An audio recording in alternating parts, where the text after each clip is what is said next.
क्या आपको भी अपने लाइफ पार्टनर से मोहब्बत की भीख मांगनी पड़ती है? क्या आप आज भी उनके मैसेज का घंटों इंतज़ार करते हैं? अगर हाँ, तो ये वीडियो आपके लिए है। रमज़ान डे 14। सुनो, हम में से अक्सर लोग पूरी ज़िंदगी गुजार देते हैं ये समझने में कि वो मोहब्बत मोहब्बत ही नहीं जिसमें आपको भीख मांगनी पड़े। हमें बचपन से ये सिखाया गया कि सैक्रिफाइस ही इश्क है, लेकिन सच ये है हमने तकलीफ को मोहब्बत समझ लिया।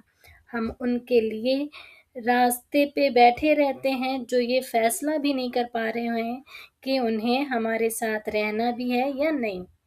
ये कॉम्प्लेक्सिटी नहीं है, ये सीधी-सी बात है, अगर वो आपकी कदर नहीं कर रहे तो वो आपके लिए बने ही नहीं हैं। रिलेशनशिप का सिर्फ एक रूल मैटर करता है, रेसिप्रोसिटी, यानी बराबरी। यानी वो इंसान जो उतना ही कन्विंस्ड हो आपके लिए जितना आप उनके लिए हैं, जिसके सामने आपको खुद को प्रूफ ना करना पड़े।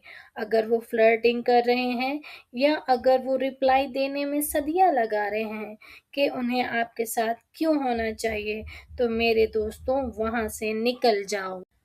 अपने साथ सेल्फ टॉर्चर बंद करें, अपने साइड पर खड़े होना सीखें। मोहब्बत कोई सेल्फ सेक्रीफाइस का सौदा नहीं है।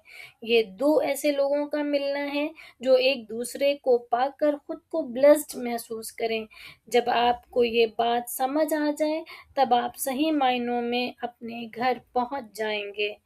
आइए मिलकर दुआ करते हैं, अल्लाह हम सबको ट्रू अहलियत नसीब फरमाए जो हमारी कद्र करें और हमें अकेला ना छोड़ें। आमीन। अगर ये बात दिल को लगी हो तो अपने उन दोस्तों में ज़रूर शेयर करें जिन्हें इनकी ज़्यादा ज़रूरत है।